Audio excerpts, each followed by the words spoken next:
উত্থান একাদশী। সবাই মনে মনে সেই উত্থান একাদশীর নাম স্মরণ করে। একাদশী নাম উত্থান একাদশী বা প্রবোধিনী একাদশী। কার্তিক মাসের শুক্লপক্ষের একাদশীর মাহিত্য স্কন্দেয় পুরাণে ব্রহ্মা নারদ সংবাদে বর্ণিত আছে। মহারাজ যুধিষ্ঠির বলিলেন, হে পুরুষোত্তম, কার্তিক মাসের শুক্লপক্ষের একাদশীর নাম আমার কাছে কৃপা করে বর্ণনা করুন। শ্রীকৃষ্ণ বলিলেন, হে রাজন, কার্তিক মাসের শুক্লপক্ষের একাদশী উত্থান বা প্রবোধিনী নামে খ্যাত। প্রজাপতি ব্রহ্মা পূর্বে নারদের কাছে এই একাদশীর মহিমা কীর্তন করেছিলেন। এখন তুমি আমার কাছে সে কথা শ্রবণ করো। দেবশ্রী নারদ প্রজাপতি ব্রহ্মাকে বলিলেন, হে মহাত্মা, যে একাদশীতে ভগবান শ্রী গোবিন্দ শয়ন থেকে জেগে উঠেন। আমরা জানি ভগবান 4 মাস শয়নে থাকে। কোন দিন? আষাঢ় মাসের শয়ন একাদশীতে ভগবান শয়নে যায়। তাহলে শ্রাবণ, ভাদ্র, আশ্বিন, কার্তিক এই 4 মাস ভগবান শয়নে থাকে।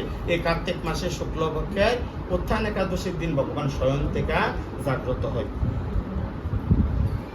সেই প্রবোধিনী বা উত্থান একাদশীর মহিমা আমার কাছে সবিস্তারে কীর্তন করুন। ব্রহ্মা বলিলেন, হে নারদ, উত্থান একাদশী যথার্থই পাপ নাশিনী, পূর্ণ বর্ধিনী ও মুক্তি প্রদায়িনী।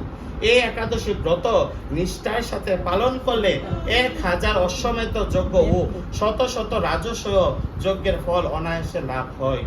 জগতের দুর্লভ বস্তুর প্রাপ্তির কথা আর কি বলবো। এই একাদশী ভক্তিপরায়ণ ব্যক্তিকে ঐশ্বর্য, প্রজ্ঞা, রাজ্য ও সুখ প্রদান করে।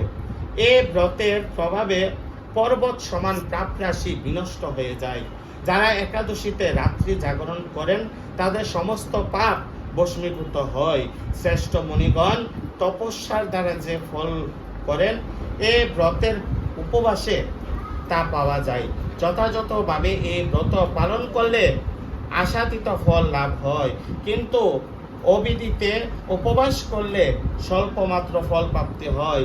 যারা এই একাদশী ধ্যান করেন তাদের পূর্বপুরুষেরা স্বর্গে আনন্দে বাস করেন।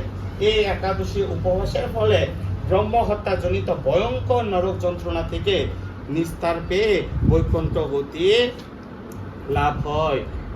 অশ্বমেধ যজ্ঞ দ্বারা যা সহজে লাভ হয় না, তীর্থে স্বর্ণ প্রবৃত্তি দান করলে যে পুণ্য অর্জিত হয়, এই উপবাসে রাত্রি জাগরণে সেই সকল অনায়াসে লাভ করা হয়ে যায়। যিনি সঠিকভাবে উত্থান একাদশী ব্রত অনুষ্ঠান করেন তার গৃহে ত্রিভুবনের সমস্ত তীর্থ এসে উপস্থিত হন। হে নারদ, বিষ্ণুর প্রিয়তমা এই প্রবোধিনী একাদশীর উপবাস করলে সর্বশাস্ত্রে গান ও তপস্যায় সিদ্ধি লাভ করে চরম মুক্তি লাভ হয়। যিনি সমস্ত লৌকিক ধর্ম পরিত্যাগ করে ভক্তি ভরে এই ব্রত উপবাস করেন তাকে আর পুনর্জন্ম গ্রহণ করতে হয় না। এমনকি মন ও বাক্য দ্বারা অর্জিত পাপ রাশিও শ্রী গোবিন্দের অর্জনে বিনষ্ট হয়ে যায়। হে বৎস, এই ব্রত শ্রদ্ধা সহকারে শ্রী জনার্দনের উদ্দেশ্যে স্নান, দান, জপ, কীর্তন ও হোমাদি করলে অক্ষয় ফল লাভ হয়। যারা উপবাস দিনে শ্রী হরির প্রতি ভক্তিভাবে দিন যাপন করেন তাদের পক্ষে জগতে দুর্লভ আর কিছুই নেই। চন্দ্র ও সূর্য গ্রহণে স্নান করলে যে পুণ্য হয়, এই উপবাসে রাত্রি জাগরণে তার সহস্র গুণ সুকৃতি লাভ হয়।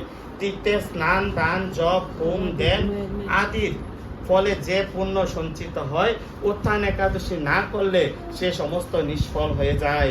হে নারদ, শ্রী হরিবাসরে শ্রী জনার্দনের পূজা বিশেষ ভক্তি সহকারে করবে, তা না হলে শত জন্মার্জিত পুণ্য বিফল হয়।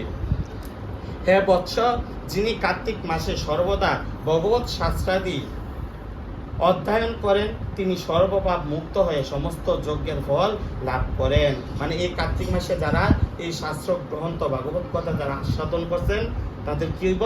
তারা সর্বপাপ মুক্ত হয়ে সমস্ত যজ্ঞের ফল লাভ করেন। ভগবান হরিভক্তিমূলক শাস্ত্র পাঠে অত্যন্ত সন্তুষ্ট হন, কিন্তু দান, জপ, যজ্ঞাদি দ্বারা তেমন কৃত হন না। এই মাসে শ্রী বিষ্ণুর নাম, গুণ, রূপ, লীলাদি শ্রবণ কীর্তন অথবা শ্রীমদ্ ভাগবত আদি শাস্ত্র গ্রন্থ পাঠের ফলে শত শত গৌদানের ফল অচিরেই প্রাপ্ত হওয়া যায়। অতএব হে মুনিবর, কার্তিক মাসে সমস্ত গৌণ ধর্ম বর্জন করে শ্রী কেশবের সামনে হরিকথা শ্রবণ কীর্তন করা কর্তব্য। কোনো ব্যক্তি যদি ভক্তি সহকারে এই মাসে ভক্ত সঙ্গে হরিকথা শ্রবণ ও কীর্তন করেন, তবে তার শতকুল উদ্ধার প্রাপ্ত হন এবং হাজার হাজার দুগ্ধবতী গাভী দানের ফল অনায়াসে লাভ করেন। এই মাসে পবিত্রভাবে শ্রীকৃষ্ণের রূপ গুণাদির শ্রবণ কীর্তন দিন যাপন করলে তার আর পুনর্জন্ম হবে না। এই মাসে বহু ফল মূল ফুল, অগুর, কর্পূর ও চন্দন দিয়ে শ্রীহরির পূজা করা কর্তব্য। সমস্ত তীর্থ ভ্রমণ করলে যে পুণ্য সঞ্চয় হয়, উত্থান একাদশীতে শ্রীকৃষ্ণের পাদপদ্মে অগ্র প্রদানে তার কোটি গুণ স্বীকৃতি অর্জিত হয়। শ্রবণ কীর্তন স্মরণ বন্দনাদি নববিদ্যা ভক্তির সাথে তুলসী সেবার জন্য যারা বীজ রোপণ, জলসেচন ইত্যাদি করেন, তারা মুক্তি লাভ করে বৈকুণ্ঠবাসী হন। হে নারদ, সহস্র সুগন্ধি পুষ্পে দেবতার অর্চনে বা সহস্র সহস্র যজ্ঞ ও দানে যে ফল লাভ হয়, এই মাসে শ্রী হরিবাসরে একটি মাত্র তুলসী পাতা শ্রী ভগবানের চরণ কমলে অর্পণ করলে তার অনন্ত কোটি গুণ ফল লাভ হয়।